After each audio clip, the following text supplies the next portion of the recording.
Hello दोस्तों, अभी तक आप लोगों के बीच यह खबर तो ज़रूर पहुंच गई होगी कि Chhattisgarh state power holding company limited में विभिन्न पदों पर भर्ती हेतु विज्ञापन जारी किया गया है। अगर अभी तक इसकी नोटिफिकेशन आपको नहीं मिला है तो कोई बात नहीं, इस वीडियो में आपको इस भर्ती से रिलेटेड पूरी इन्फॉर्मेशन प्रोवाइड की गई है, तो वीडियो के अंत तक बने रहें। चलिए सबसे पहले बात करते हैं जहां से नोटिफिकेशन जारी किया गया है। तो यह नोटिफिकेशन आपको Chhattisgarh state power holding company limited के द्वारा विज्ञापन जारी किया गया है। वीडियो स्क्रीन पर आप जो नोटिफिकेशन देख सकते हैं यह एक ऑफिशियल नोटिफिकेशन है। यहाँ पर जो पोर्टल ओपन होगा ऑनलाइन फॉर्म फिल करने के लिए वो 29 सितंबर 2021 से स्टार्ट हो जाएंगे समय 12 बजे से। और यहाँ पे पदों का विवरण कुछ इस प्रकार से है। और इन पदों पर जो भर्ती हेतु विज्ञापन जारी किया गया है Chhattisgarh state power holding company के द्वारा। तो यहाँ पे दो कंपनियों के द्वारा यह जो पद हैं वो फिल किए जाएंगे। पहली जो आपकी कंपनी है वो ट्रांसमिशंस कंपनी है और दूसरी जो कंपनी है वो डिस्ट्रीब्यूशंस कंपनी है। इन दोनों कंपनी के अंतर्गत जो डेटा एंट्री ऑपरेटर और जूनियर इंजीनियर के पदों पर भर्ती हेतु विज्ञापन जारी किया गया है। सबसे पहले यहाँ पे जो डेटा एंट्री ऑपरेटर के पद हेतु भर्ती हेतु विज्ञापन जारी किया गया है उसकी इन्फॉर्मेशन आपको दें तो यहाँ पे आप देख पा रहे होंगे कि जो ट्रांसमिशन कंपनी है जहाँ पे डाटा एंट्री ऑपरेटर के पद पर भर्ती ली जानी है उसके लिए यहाँ पे बैकलॉग पद सहित टोटल 50 पदों पर भर्ती ली जाएगी, जिसमें जनरल कैटेगरी में 24 और अनुसूचित जाति के लिए 6 पद हैं, अनुसूचित जनजाति के लिए 8 पद और ओबीसी कैटेगरी के कैंडिडेट के लिए 12 पद यहाँ पे रिजर्व रखे गए हैं। अगली जो पोस्ट है वो डिस्ट्रीब्यूशंस कंपनी के अंतर्गत जगदलपुर क्षेत्र के लिए है। ठीक है, यहाँ पे डेटा एंट्री ऑपरेटर के जगदलपुर क्षेत्र के बैकलॉग सहित पद भरे जाएंगे, जिसमें टोटल जो पद हैं वो 68 है। यहाँ पे जनरल कैटेगरी के लिए 11 और अनुसूचित जाति के 2 पद भर्ती लिए जाएंगे और अनुसूचित जनजाति के लिए 46। इसी प्रकार से ओबीसी के 9 पद पर भर्ती ली जाएगी आपका जगदलपुर क्षेत्र में डेटा एंट्री ऑपरेटर के लिए।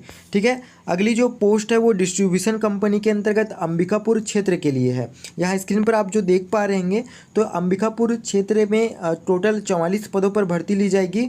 और यदि हम उसे कैटेगरी वाइज डिवाइड करें तो यहाँ पे जनरल कैटेगरी के लिए 12 और अनुसूचित जाति के लिए 2, अनुसूचित जनजाति के 24 पद भरे जाएंगे, अन्य पिछड़ा वर्ग के 6। ठीक है, इस प्रकार से यहाँ विभिन्न प्रकार की पदें जो हैं वो अलग अलग क्षेत्र में बांटी गई है। अगली जो पोस्ट है टोटल 238 पदों पर भर्ती ली जाएगी। यहाँ पे रायपुर, बिलासपुर, रायगढ़, दुर्ग, राजनांदगांव क्षेत्र के अंतर्गत इन डेटा एंट्री ऑपरेटर के बैकलॉग पद सहित ये पद जो 238 पद हैं उन्हें दी गई है। अगर हम 238 पदों को अलग अलग कैटेगरी में डिवाइड करें तो जनरल कैटेगरी के लिए 124 पद हैं और अनुसूचित जाति के लिए 35 और अनुसूचित जनजाति के लिए 47। साथ ही ओबीसी कैटेगरी के लिए 32 पद यहाँ पर रिजर्व रहेंगे आपका रायपुर, बिलासपुर, रायगढ़, दुर्ग और राजनांदगांव क्षेत्र के लिए। ठीक है, अब इन पदों पर भर्ती हेतु क्या योग्यताएं मांगी गई है उसकी इन्फॉर्मेशन चलिए देखते हैं। तो यहाँ पे सबसे पहले जो पात्रता रखी गई है वो मूल निवासी का है। ठीक है, यदि आप ट्रांसमिशंस कंपनी में डेटा एंट्री ऑपरेटर के पद पर अप्लाई करना चाहते हैं तो आपको क्या है कि छत्तीसगढ़ राज्य जिले का मूल निवासी होना अनिवार्य है। ठीक है, यानी कि छत्तीसगढ़ राज्य से बाहर के जो राज्य हैं वो इन पदों पर भर्ती हेतु एलिजिबल नहीं होंगे। ठीक है, और डिस्ट्रीब्यूशंस कंपनी के जगदलपुर क्षेत्र में जो जगदलपुर क्षेत्र दिया गया है उसमें यदि आप अप्लाई करना चाहते हैं तो केवल और केवल बस्तर संभाग के अंतर्गत जितने ज़िले आते हैं वहाँ के मूल निवासी ही आवेदन कर सकते हैं जगदलपुर क्षेत्र में।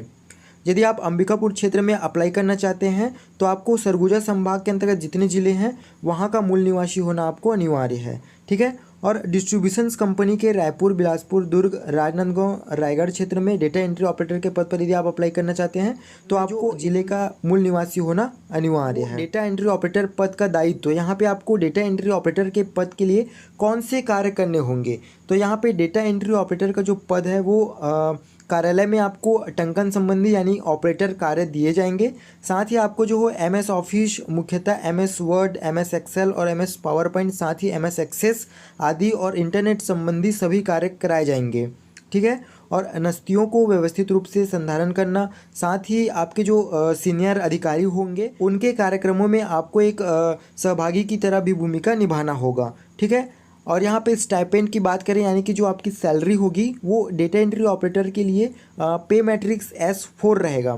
ठीक है, यानी कि आपको जो सैलरी दी जाएगी वो 19,800 रुपये से 62,600 रुपये प्रोवाइड की जाएगी। यहाँ पे आपको 3 वर्ष का परिवीक्षा अवधि रहेगा, जिसमें प्रथम वर्ष जो है वो आपको 19,800 रुपये का 70% जो पेमेंट है वो मिलेगा, और सेकंड वर्ष में 19,800 रुपये का 80% आपको जो पेमेंट है, जो सैलरी है वो दी जाएगी। इसी प्रकार से तृतीय वर्ष यानी कि तीसरे वर्ष में 19,800 रुपये का आपको टोटल 90% जो फीस है वो दिए जाएंगे। बात करें एज लिमिट की, तो यहाँ पे जो आयु सीमा है वो उसकी गणना जो है वो 1/1/2021 यानी कि 1 जनवरी 2021 की स्थिति में नापी जाएगी। यहाँ पे जो आपकी न्यूनतम आयु सीमा है वो 18 वर्ष है, यानी कि यदि आप 18 वर्ष से कम आयु के हैं तो आप इन पदों पर अप्लाई नहीं कर सकते। और अधिकतम जो एज लिमिट मांगी गई है जनरल कैटेगरी के पुरुष, महिला और दिव्यांग कैटेगरी के लिए, तो यहाँ पे 40 वर्ष दी गई है। यदि आप एसटी कैटेगरी से बिलोंग करते हैं तो 45 वर्ष, और एससी कैटेगरी से बिलोंग करते हैं तो भी 45 वर्ष है, ठीक है।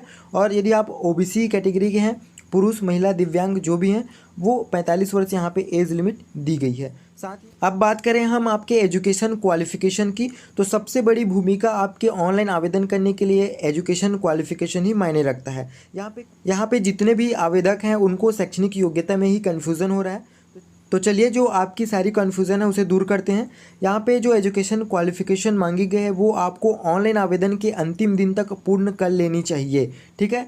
यहाँ पे सबसे पहली जो क्वालिफ़िकेशन मांगी गई है वो है कि आपको ग्रेजुएट होना चाहिए सेकंड डिवीज़न से। यदि आप ग्रेजुएट हैं सेकंड डिवीज़न से तो आप इस पदों के लिए अप्लाई कर सकते हैं। साथ ही डेटा एंट्री ऑपरेटर के पद पर अप्लाई करने के लिए आपको किसी भी संस्थान से डेटा एंट्री ऑपरेटर या प्रोग्रामिंग में 1 वर्षीय डिप्लोमा प्रमाण पत्र मांगी गई है।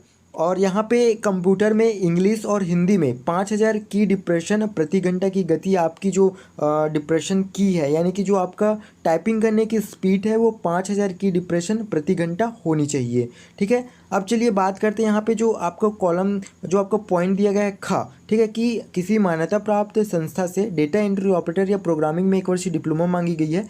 तो क्या यहाँ पे DCA, PGDCA या कोपा वाले या BSc, CS या IT वाले अप्लाई कर सकते हैं? तो जी हाँ दोस्तों, यहाँ पे आप पॉइंट 1 देख पा रहे होंगे। यहाँ पे एक टर्म्स रखी गई है, ऐसे आवेदक या आवेदिका जो UGC से मान्यता प्राप्त संस्था से BE कंप्यूटर साइंस में या इंफॉर्मेशन टेक्नोलॉजी में, या BSc किए होंगे कंप्यूटर साइंस या इंफॉर्मेशन टेक्नोलॉजी, या BCA में न्यूनतम द्वितीय श्रेणी में स्नातक हैं, वो अप्लाई कर सकते हैं इस पद के लिए। और न्यूनतम श्रेणी में ग्रेजुएट, साथ ही MSc कंप्यूटर साइंस या इंफॉर्मेशन टेक्नोलॉजी, MCA, PG, उन्हें कंप्यूटर संबंधी योग्यता के लिए पृथक से अन्य प्रमाण पत्र DCA, PGDCA प्रस्तुत करना आवश्यक नहीं होगा। इसका मतलब है कि यदि आपने ग्रेजुएशन में BE या BSc कंप्यूटर साइंस, IT या BCA किया हुआ हो या MSc किया है तो आपको अलग से DCA और PGDCA की जो डिग्री है वो देनी नहीं होगी, ठीक है। आपका जो CS और IT आपने किया हुआ है और वही आपके लिए एलिजिबिलिटी रखेगा, ठीक है। और यहाँ पे दूसरा पॉइंट दिया गया है कि ऐसे आवेदक आवेदिका जो उपरोक्त फर्स्ट से भिन्न पाठ्यक्रम, यदि आपने CS, IT वगैरह नहीं किया है, आपको 1 वर्ष का कंप्यूटर डिप्लोमा प्रमाण पत्र प्रस्तुत करना होगा, ठीक है। यहाँ पे computer science, IT, modern office management 3 वर्षीय डिप्लोमा अथवा DCA में 1 वर्ष का डिप्लोमा भी आप दे सकते हैं।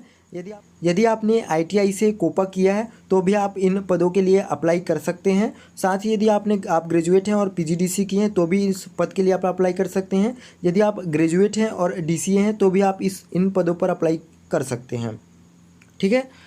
अब आरक्षण की बात करें तो यहाँ पे ST, SC और OBC को दिए हुए पोस्ट के हिसाब से आरक्षण दिया गया है। उसी प्रकार से भूतपूर्व सैनिकों के लिए भी आरक्षण है।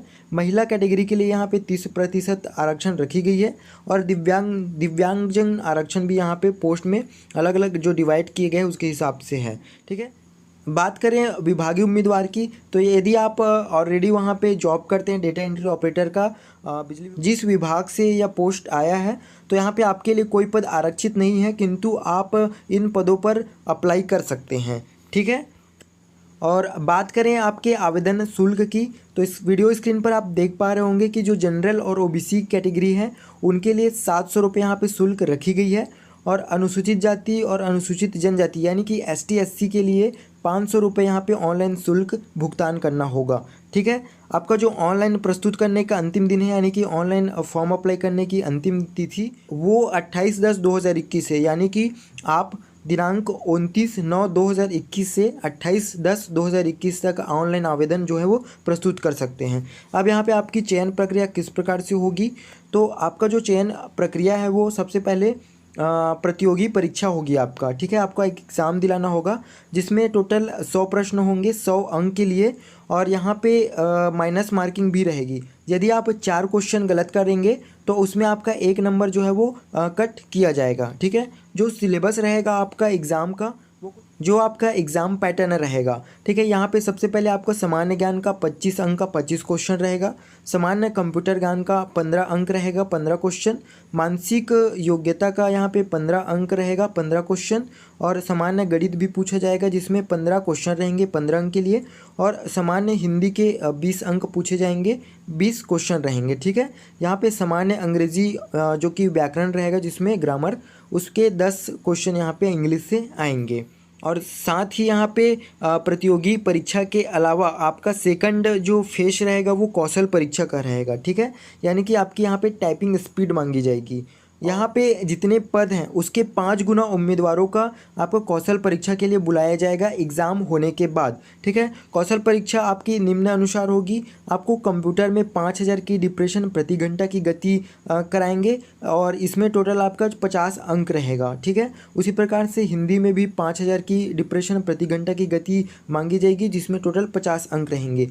इसका मतलब है कि आपको जो टाइपिंग स्पीड होगी वो 5000 की प्रति घंटा की गति आपको देनी होगी, हिंदी और इंग्लिश दोनों के लिए, और इसमें क्रमशः 50-50 अंक निर्धारित किए गए हैं। यानी कि जो टाइपिंग टेस्ट ली जाएगी उसमें आपको 30 अंक हासिल करना अनिवार्य होगा। ठीक है, अंग्रेजी यहाँ पर आपकी जो प्रतियोगी एग्ज़ाम होगी और साथ ही जो टाइपिंग टेस्ट कौशल परीक्षा ली जाएगी उसके अनुसार आपका एक मेरिट तैयार किया जाएगा, और मेरिट तैयार होने के बाद 1:3 के अनुसार जो है वो प्रतियोगियों को डॉक्यूमेंट वेरिफिकेशन के लिए बुलाया जाएगा, और उसके बाद मेरिट में ऊपर रहने वाले कैंडिडेट और डॉक्यूमेंट वेरिफिकेशन में वेरीफाई होने वाले स्टूडेंट को अपना इन पदों पर भर्ती हेतु लिया जाएगा। ठीक है, तो इस प्रकार से इन पदों पर अप्लाई करने के लिए भर्ती प्रक्रिया दी गई है। आई होप वीडियो इन्फॉर्मेशन आपको अच्छे से समझ आया होगा। यदि कोई कन्फ्यूज़न हो आपको इस पोस्ट से रिलेटेड तो हमें कमेंट के माध्यम से ज़रूर पूछें, और नए हैं पहली बार आए हमारे चैनल में तो इस तरह से जॉब रिलेटेड इन्फॉर्मेशन के लिए आप हमारा चैनल सब्सक्राइब ज़रूर करें, ताकि जब भी नई नोटिफिकेशन जारी होती है वो आपको प्राप्त होती रहे।